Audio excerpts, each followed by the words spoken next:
রাতের বেলা সে মোবাইল দেখতেছে, মোবাইলের মধ্যে সে একটু খারাপ দৃশ্য দেখাচ্ছিল। এমন সময় মেয়ে গিয়ে ঘরে ঢুকলো, মেয়ে ঘরে ঢুকে দেখলো বাবা তার মোবাইলের মধ্যে খারাপ দৃশ্য দেখছে, মেয়ে দেখে ফেললো।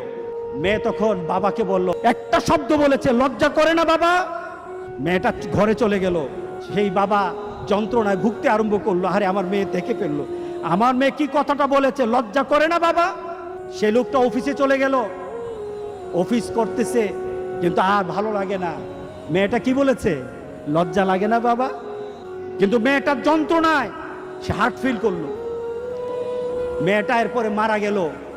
বাবা যখন বাড়িতে ফিরে আসলো, বাবার মাথাটা নোয়া, লজ্জিত একটা মুখ। এখনই আমার মেয়ের সাথে দেখা হলে আমার কানে বাজতেছে, আমার মেয়ে আমাকে বলেছে, লজ্জা লাগে না বাবা? আমি কিভাবে আমার মেয়ের সামনে যাব? এই চিন্তা যখন করতেছে,